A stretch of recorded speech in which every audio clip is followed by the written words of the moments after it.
एक छोटे से गांव में शांति देवी नाम की एक बूढ़ी माँ रहती थी। उसका जीवन अब बहुत शांत और अकेला हो चुका था। वह रोज अपने घर के दरवाजे पर बैठकर दूर रास्ते की ओर देखा करती थी, मानो किसी का इंतजार हो। धीरे से खुद से कहती, आज शायद मेरी बेटियां आ जाएं। शांति देवी के पति का देहांत कई साल पहले हो चुका था। उसके बाद उन्होंने अकेले ही अपनी चारों बेटियों सीमा, राधा, गीता और पूजा को पाला। पति के जाने के बाद जिंदगी आसान नहीं थी। घर चलाना, बच्चों को पालना, सब कुछ अकेले संभालना बहुत मुश्किल था। लेकिन शांति देवी ने कभी हार नहीं मानी। उन्होंने दिन रात मेहनत की, दूसरों के घर काम किया, खेतों में मजदूरी की और खुद भूखी रहकर भी अपनी बेटियों को भरपेट खाना खिलाया। रातों को जब सब सो जाते थे, वह दिए की रोशनी में बैठकर कपड़े सिलती थीं। उंगलियां दर्द से कांपती थीं, आंखें थक जाती थीं, लेकिन दिल में सिर्फ एक ही बात थी, मेरी बेटियां कभी दुख न देखें। धीरे धीरे समय बीता और बेटियां बड़ी होने लगीं। घर में फिर से खुशियां लौट आईं। आंगन में बच्चों की आवाजें गूंजने लगीं। सीमा समझदार थी और माँ की मदद करती थी। राधा शरारती थी, हर समय हंसी मजाक करती रहती थी। गीता गाना गाती थी और घर में रौनक बनाए रखती थी। सबसे छोटी पूजा हर समय माँ के पीछे पीछे घूमती रहती थी। माँ, मुझे भी अपने साथ ले चलो। माँ, मेरे साथ बैठो। शांति देवी सबको गले लगाकर कहती थीं, तुम चारों मेरी दुनिया हो। लेकिन समय किसी के लिए नहीं रुकता। बेटियां बड़ी हुईं, उनकी शादी की बातें शुरू हुईं। धीरे धीरे एक एक करके चारों की शादी हो गई। शादी के दिन घर में बहुत रौनक थी, ढोल बज रहे थे, रिश्तेदार आए थे, लेकिन शांति देवी के दिल में एक खालीपन था जिसे वह किसी से कह नहीं पा रही थीं। विदाई के समय चारों बेटियां रोते हुए बोलीं, माँ, हम आपको कभी अकेला नहीं छोड़ेंगे। शांति देवी ने आंसू छुपाते हुए कहा, बस खुश रहना बेटा। उस दिन घर से पहली बार हंसी कम हो गई। शादी के बाद कुछ समय तक सब ठीक रहा। फोन आते थे, बातें होती थीं, बेटियां मिलने भी आती थीं। त्योहारों पर घर फिर से भर जाता था। शांति देवी बहुत खुश रहती थीं। उन्हें लगता था कि उनका बुढ़ापा अकेला नहीं होगा। लेकिन धीरे धीरे सब बदलने लगा। फोन कम होने लगे, मिलने आना कम हो गया। अब शांति देवी का सबसे बड़ा साथी वह दरवाजा बन गया जहां वह हर दिन बैठकर इंतजार करती थीं। सुबह उठते ही वह दरवाजे पर बैठ जातीं। शाम तक वहीं रहतीं। हर आने जाने वाले को ध्यान से देखतीं। हर बार दिल धड़कता कि शायद उनकी कोई बेटी आ रही है।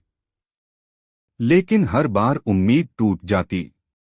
कई बार वह खुद फोन करतीं, सीमा बेटा, बहुत दिन हो गए, एक बार आ जा।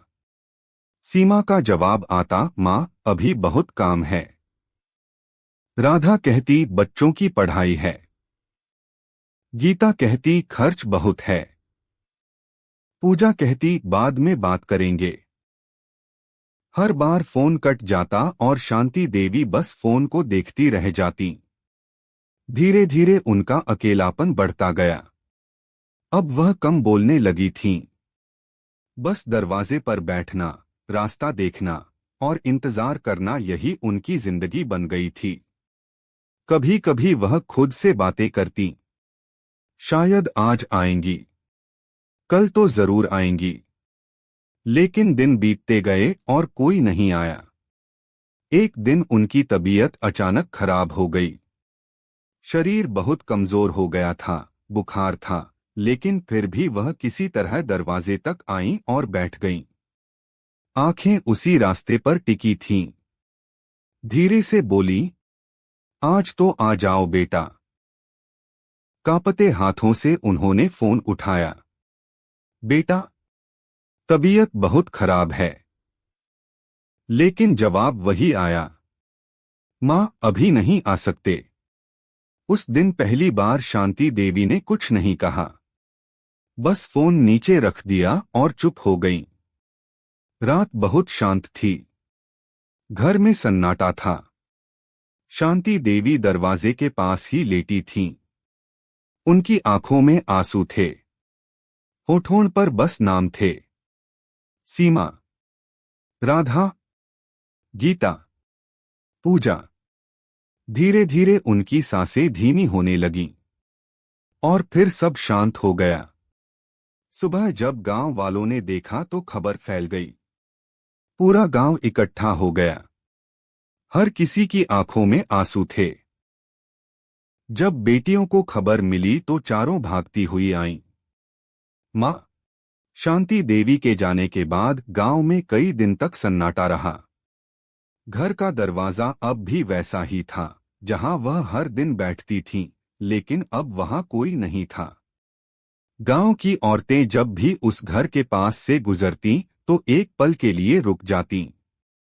उन्हें शांति देवी की याद आ जाती थी, जो हर दिन बस उसी दरवाजे पर बैठकर रास्ता देखती थीं। कुछ दिन बाद शांति देवी की चारों बेटियां अपने अपने घर लौट गईं, लेकिन इस बार उनके अंदर कुछ बदल चुका था। पहले जहां सिर्फ अपनी अपनी जिंदगी की चिंता थी, अब वहां एक भारी सा पछतावा था। सीमा अपने घर लौटकर चुपचाप बैठी रही। उसे कुछ समझ नहीं आ रहा था कि क्या करे। घर में सब कुछ था, लेकिन मन खाली था। उसे बार बार माँ की वो आवाज याद आती, सीमा बेटा, एक बार आजा। अब वो आवाज कभी वापस नहीं आने वाली थी। राधा भी अपने बच्चों को देखकर सोचने लगी। वो अपने बच्चों को प्यार से गले लगाती, लेकिन अचानक उसका मन टूट जाता। उसे लगता कि उसकी माँ ने भी उसे ऐसे ही पाला था, लेकिन उसने कभी माँ को वो समय नहीं दिया। गीता तो कई रातें सो नहीं पाई। वो चुपचाप बिस्तर पर लेटकर आंसू बहाती रहती। उसे अपनी माँ की वो थकी हुई आंखें याद आतीं, जो हर दिन दरवाजे पर इंतजार करती थीं। पूजा सबसे छोटी थी, लेकिन उसका दर्द भी कम नहीं था। वो अक्सर अकेले में बैठकर रोती और खुद से कहती, माँ ने मुझे सबसे ज्यादा प्यार किया और मैं ही सबसे ज्यादा दूर रही। गांव में कुछ दिनों बाद शांति देवी का घर धीरे धीरे खाली होने लगा। दरवाजा अब भी वही था, लेकिन अब उस पर बैठने वाला कोई नहीं था। एक दिन गांव के बच्चों ने खेलते खेलते उस दरवाजे के पास से आवाजें सुनी। उन्हें लगा जैसे कोई उन्हें बुला रहा है, लेकिन वहां कोई नहीं था। बुजुर्ग लोग कहते थे, ये माँ का घर है। यहां अब भी उनकी यादें रहती हैं। कुछ समय बाद चारों बेटियां एक दिन फिर गांव आईं। इस बार बिना किसी शादी या त्योहार के, सिर्फ माँ की याद में। वे चारों एक साथ उस घर के सामने खड़ी थीं। सीमा धीरे धीरे आगे बढ़ी और दरवाजे को छुआ। उसे लगा जैसे माँ अभी भी वहीं बैठी होंगी। राधा ने कहा, माँ अगर आज होती तो हमें देखकर कितना खुश होती।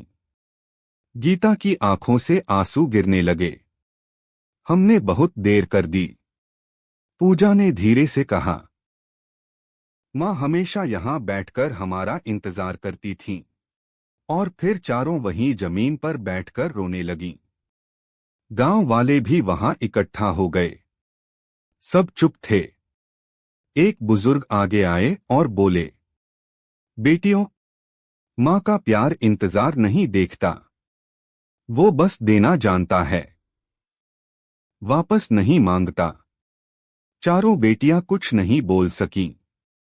उस दिन के बाद चारों बेटियों की जिंदगी बदल गई। उन्होंने तय किया कि अब चाहे कुछ भी हो जाए, वो किसी भी जरूरतमंद माँ बाप को अकेला नहीं छोड़ेंगी। सीमा ने अपने घर के पास एक छोटी सी वृद्धाश्रम सेवा शुरू की। राधा ने हर हफ्ते गांव के बुजुर्गों की मदद करना शुरू किया। गीता ने अपने बच्चों को हमेशा दादा दादी का सम्मान सिखाना शुरू किया और पूजा ने हर महीने गरीब माँओं की मदद करनी शुरू की।